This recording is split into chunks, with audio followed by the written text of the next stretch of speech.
한 주를 시작하는 월요일 아침입니다. 예수님을 나의 영혼 가운데 초청하시고 내 영혼 가운데 임재하시는 그분의 넓으신 사랑의 감격을 누리시는 오늘이 되시기를 주님의 이름으로 축복드립니다. 오늘 말씀은 출애굽기 14장 말씀 되겠습니다. 여호와께서 모세에게 말씀하여 이르시되 이스라엘 자손에게 명령하여 돌이켜 바다와 믹돌 사이에 비아히롯 앞 곧 바알스본 맞은편 바닷가에 장막을 치게 하라. 바로가 이스라엘 자손에 대하여 말하기를 그들이 그 땅에서 멀리 떠나 광야에 갇힌 바 되었다 하리라. 내가 바로의 마음을 완악하게 한즉 바로가 그들의 뒤를 따르리니 내가 그와 그의 온 군대로 말미암아 영광을 얻어 애굽 사람들이 나를 여호와인 줄 알게 하리라. 하시매 무리가 그대로 행하니라. 그 백성이 도망한 사실이 애굽 왕에게 알려지매 바로와 그의 신하들이 그 백성에 대하여 마음이 변하여 이르되 우리가 어찌 이같이 하여 이스라엘을 우리를 섬김에서 놓아 보내었는가 하고 바로가 곧 그의 병거를 갖추고 그의 백성을 데리고 갈새 선발된 병거 600대와 애굽의 모든 병거를 동원하니 지휘관들이 다 건드렸더라. 여호와께서 애굽 왕 바로의 마음을 완악하게 하셨으므로 그가 이스라엘 자손의 뒤를 따르니 이스라엘 자손이 담대히 나갔습니다. 애굽 사람들과 바로의 말들 병거들과 그 마병과 그 군대가 그들의 뒤를 따라 바알스본 맞은편 비하히롯 곁 해변 그들이 장막 친 데에 미치니라. 바로가 가까이 올 때에 이스라엘 자손이 눈을 들어 본즉 애굽 사람들이 자기들 뒤에 이른지라. 이스라엘 자손이 심히 두려워하여 여호와께 부르짖고 그들이 또 모세에게 이르되 애굽에 매장지가 없어서 당신이 우리를 이끌어내어 이 광야에서 죽게 하느냐 어찌하여 당신이 우리를 애굽에서 이끌어내어 우리에게 이같이 하느냐 우리가 애굽에서 당신에게 이른 말이 이것이 아니냐. 우리를 내버려 두라. 우리가 애국 사람을 섬길 것이라 하지 아니하더냐. 애국 사람을 섬기는 것이 광야에서 죽는 것보다 낫겠노라. 너희는 두려워하지 말고 가만히 서서 여호와께서 오늘 너희를 위하여 행하시는 구원을 보라. 너희가 오늘 본 애굽 사람을 영원히 다시 보지 아니하리라. 여호와께서 너희를 위하여 싸우시리니 너희는 가만히 있을지니라.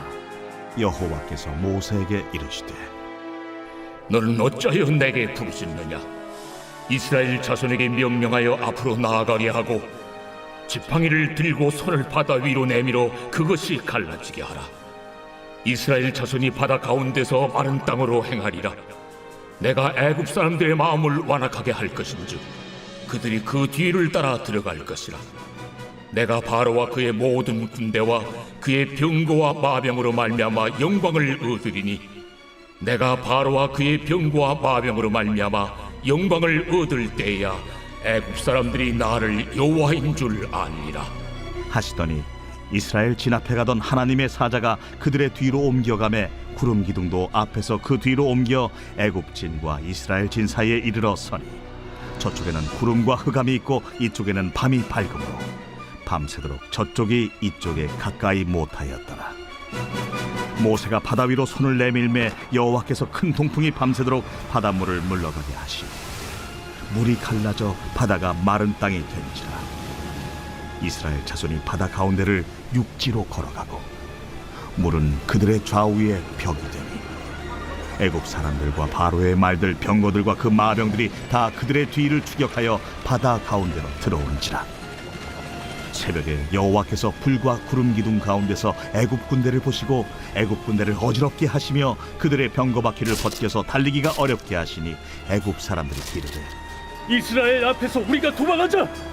여호와가 그들을 위하여 싸워 애굽 사람들을 치는도다. 여호와께서 모세에게 이르시되 네 손을 바다 위로 내밀어 물이 애굽 사람들과 그들의 병거들과 마병들 위에 다시 흐르게 하라. 모세가 곧 손을 바다 위로 내밀매 새벽이 되어 바다의 힘이 회복되니라. 애굽 사람들이 물을 거슬러 도망하나 여호와께서 애굽 사람들을 바다 가운데 엎으시니 물이 다시 흘러 병거들과 기병들을 덮되 그들의 뒤를 따라 바다에 들어간 바로의 군대를 다 덮으니 하나도 남지 아니하였더라. 그러나 이스라엘 자손은 바다 가운데를 육지로 행하였고 물이 좌우에 벽이 되었더라. 그날에 여호와께서 이같이 이스라엘을 애굽 사람의 손에서 구원하시매 이스라엘이 바닷가에서 애굽 사람들이 죽어 있는 것을 보았더라. 이스라엘이 여호와께서 애굽 사람들에게 행하신 그 큰 능력을 보았으므로 백성이 여호와를 경외하며 여호와와 그의 종 모세를 믿었더라. 우리 인생에 고난이 찾아오고 역경이 다가올 때면 우리는 많이 다급해지죠. 그리고 그때는 시야도 굉장히 좁아집니다. 믿음의 훈련이라는 것은 그런 어려운 상황 속에 내가 바라보아야 하는 것이 무엇인지 흥분하지 않고 정확하게 바라보는 것이라고 생각합니다. 출애굽한 이스라엘 백성들에게 첫 번째 난간이 찾아오게 되었습니다. 아마 그들은 이해하지 못했을 거예요. 왜냐하면 지금까지 그들을 애굽에 10가지의 재앙이 내릴 때 고센 땅이라는 곳에서 비교적 안전한 삶을 살았기 때문입니다. 포로 생활이었음에도 불구하고 안전하게 살았던 것이죠. 그런데 지금은 출애굽해서 오히려 자유와 안전이 있음에도 그들에게 찾아온 것은 시험이었다는 것입니다. 앞으로 하나님은 그들에게 계속적인 시험을 주실 것입니다. 왜 그렇게 하셨을까요? 그들을 힘들게 하기 위함이었을까요? 아닙니다. 그것은 시험 속에서 내가 무엇을 바라봐야 하는지 흥분하지 않고 내가 바라봐야 할 것을 정확하게 바라보기 위한 믿음의 훈련이 되어지기 때문입니다. 여러분에게 일어나고 있는 크고 작은 시험들, 우리들은 단지 내 삶에 문제가 생겼구나 라고 넘길지 모르겠지만 하나님은 그 일들 속에서 우리들에게 행하시고자 하시는 하나님의 뜻이 있다는 것입니다. 이스라엘 백성들이 출애굽하여 전진에 나갈 때 2절의 말씀을 보면 바알스본 맞은편 바닷가에 장막을 치게 됩니다. 그 이유는 지금 그들 앞에 홍해 바다가 있기 때문이죠. 아마도 그들은 굉장히 당황했을 거예요. 그런데 그 순간 이스라엘 백성들을 놓아주었던 애굽이 다시 마음이 완악해지게 됩니다.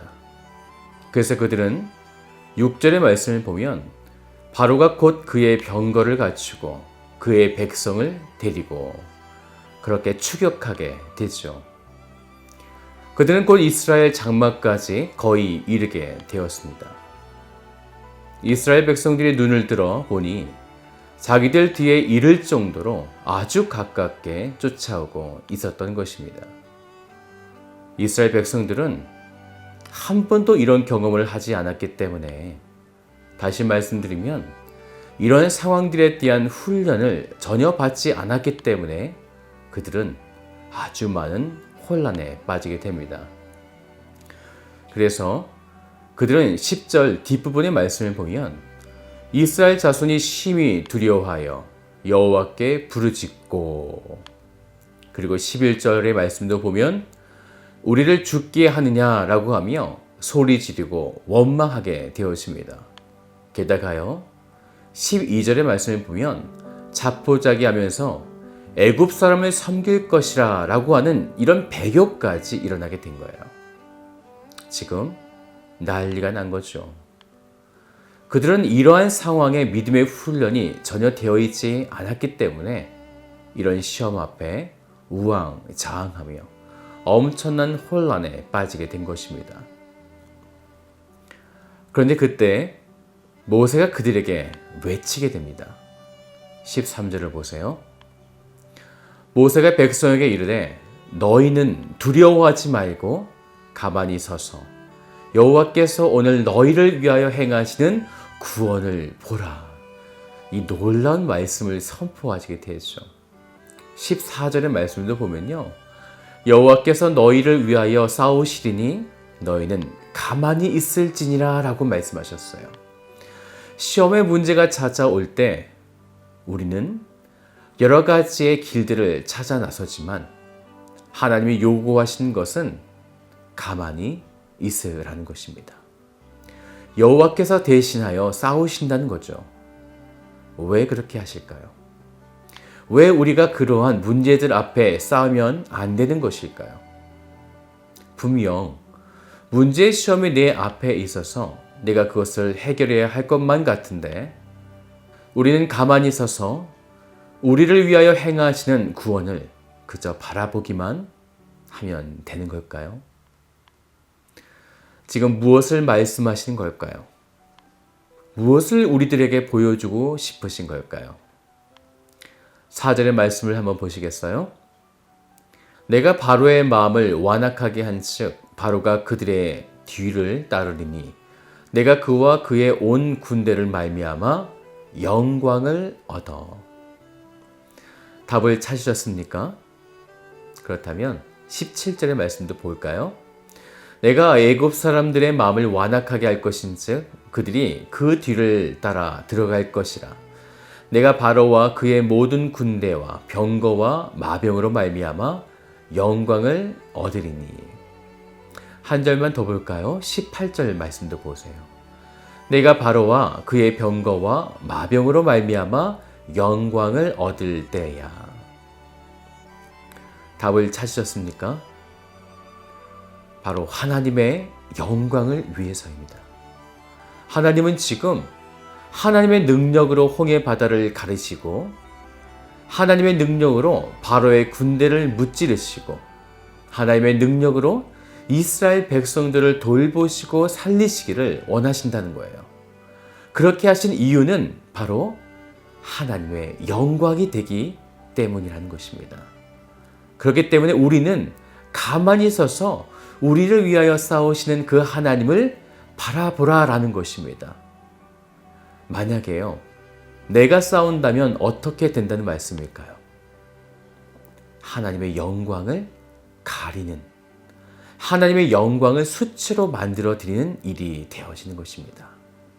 사랑하는 여러분, 하나님이 원하시는 것은 그분이 우리들 앞에 놓여진 수많은 어려움들을 해결하시고 이끌어 주심을 통해 나 여호와가 너의 하나님이 되는 줄 알게 하리라 라고 하는 하나님은 나의 하나님이 되고 나는 하나님의 백성이 되는 이 일을 주님께서는 원하고 계십니다.